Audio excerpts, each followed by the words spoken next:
Hello, welcome to Old House DIY. And the next in the series working on the hall, next problem is the floor. I'll give you a close-up look to see what the problem is. We've got a lot of cracked and damaged slabs in the floor, and the only way to fix some of these is going to be replace them. Some of them, such as these here, I think are already just old paving slabs that have been reused by a previous owner. So what we're going to do is we're going to lift, clean, reuse where we can, replace a few, and then refinish the whole lot. Don't worry about the lime stains on the floor, they're just a result of the recent wall project. If you haven't seen that video, check out the link below. I'm just working my way along, lifting the tiles up and the slabs up, redressing underneath, and then putting them back down flat on lime water. So this one's broken, so this one's coming out in multiple pieces. So let's take it up and see something interesting underneath.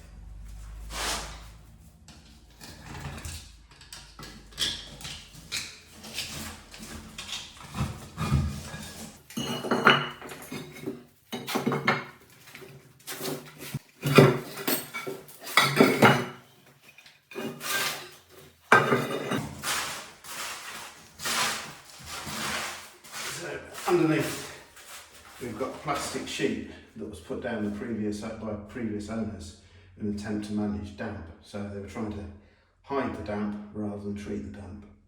We're laying on lime, so this floor will now be able to breathe, and that will stop the problem properly. So let's cut this out, and there's something else interesting underneath that as well.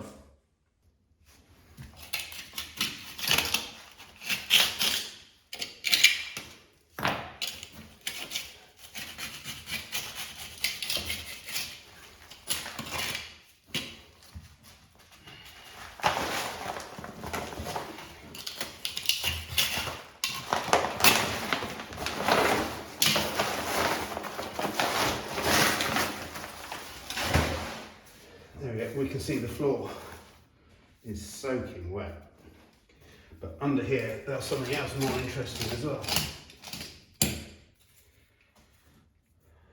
We've got bits of charcoal or ash coming up because they've laid this floor. This sand lining was put on by the previous owners when they put the plastic, but underneath that, a long time ago when these slabs were first laid, it was over ash, over cobbles. Ash was quite a common gravel substitute in those days. Now if we have a bit more of a dig in here, I think we'll find some cobbles, so let's have a proper dig.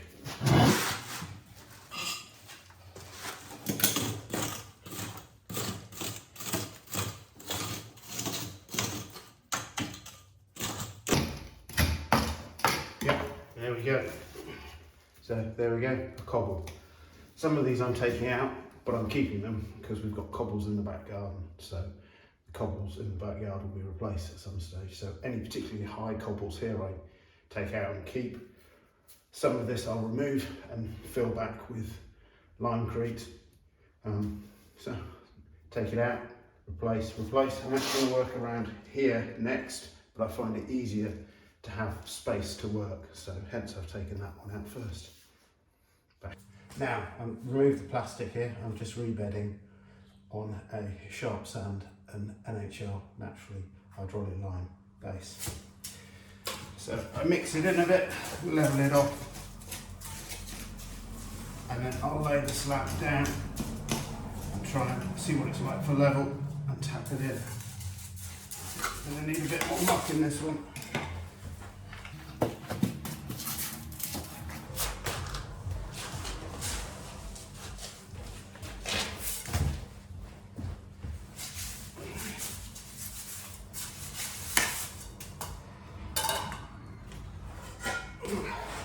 Let's try the stone.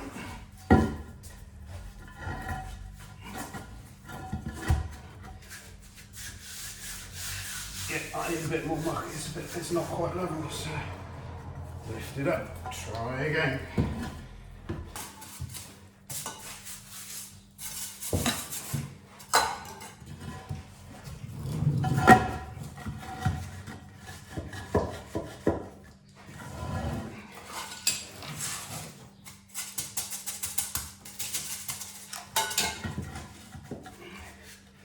There we go. That's not bad. Now the loud bit.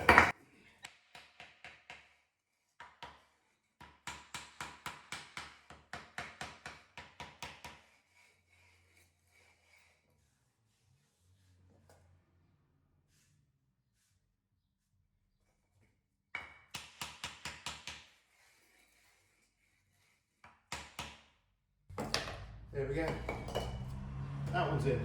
Now on to keep working our way up. So this one next, and this one's broken. So this one I'm going to have to cut a new piece for. Just get it out first.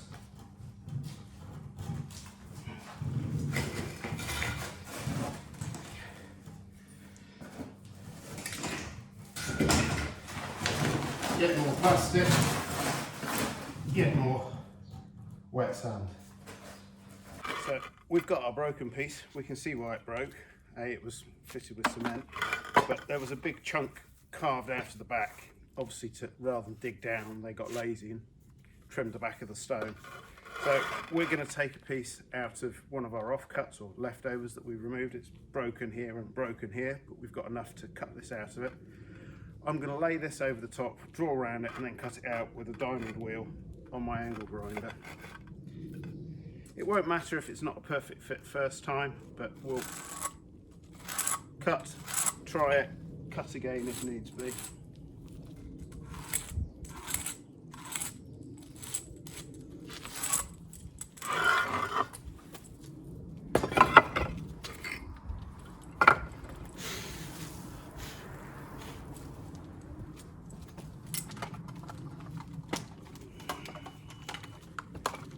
PPE and cut.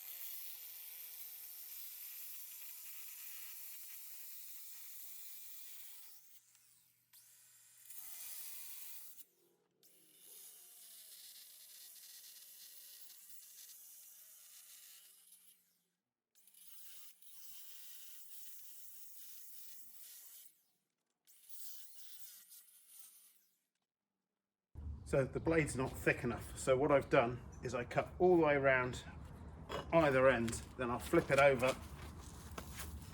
and those lines come through, and I'll just join them up with a ruler, and then I can complete the cut. There'll be a little bit left, but that much will break quite easily. I've cut through on both sides, but it's still just about attached.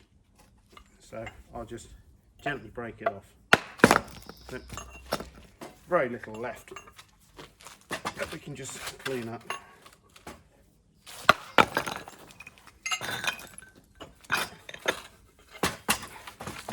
We've got one more line to finish, and then we'll go and do a test fit.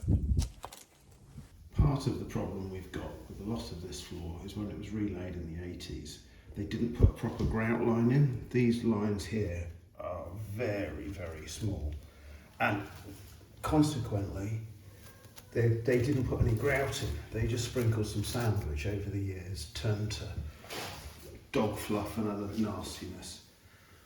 Without a grout line, it enables the slabs to move around sideways a bit.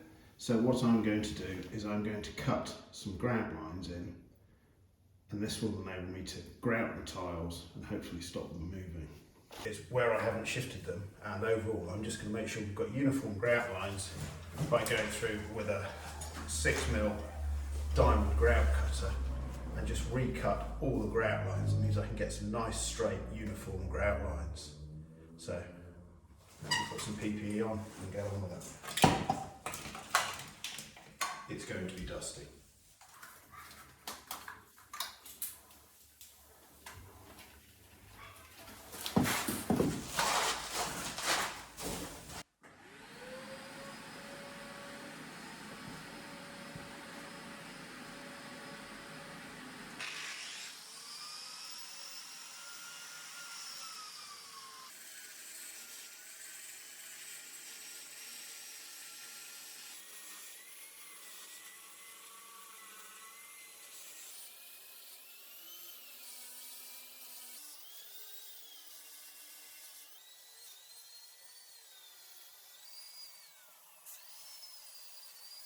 And here we can see the end result. Nice, uniform, crisp grout lines, which will hopefully help the slabs stay in place. Now we've got all our grooves cut, I've wetted them out. Now to point them back, this is a 3-to-1 sharp side sand and NHL mix, again similar to what I was using before. And then I'm using 6mm pointing iron and a small pointing trowel to work them into the grooves. Because I've cut the groove, I've got a nice deep groove, so I'm able to get a lot of muck in there, and it's just a case of packing it in and working my way along the floor. Let's keep going.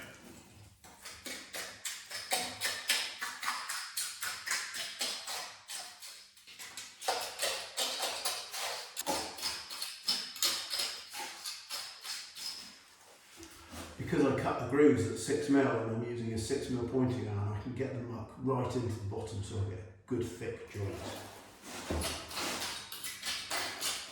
So our pointing's gone off. Next step is going to be grind the surface light to remove the varnish layer. It's only going to be a light grind because things like in front of the step, you've got the patina from this dip where everybody steps. So I just want to get rid of the varnish and take off some of the really bad lumps and bumps. So I've tented up to try and control the dust. So let's put some PPE on and start making some mess.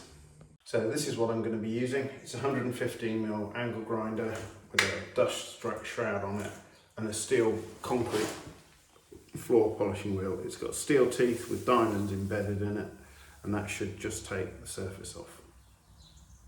Right, let's get on with it.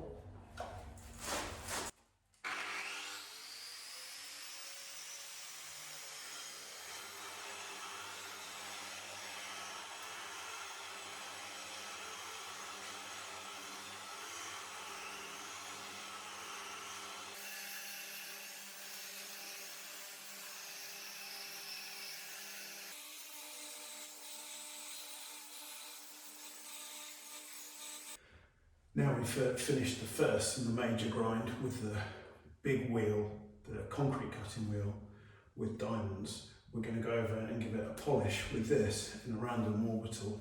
This will just help to take off any grinding marks we've left from the circular wheel. So they're designed for polishing, fine polishing concrete and repolishing concrete and marble worktops, etc. So we're just going to take out some of the obvious scratch marks with this.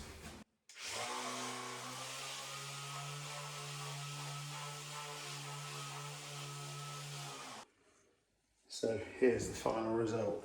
It's still drying out a bit, but we've got a lovely, smooth, uniform, finished floor. We've still got some of the original bumps from the original floor traffic from the door and at the bottom of the stairs. So I think we've managed a restoration rather than a complete hack job. Thanks for watching.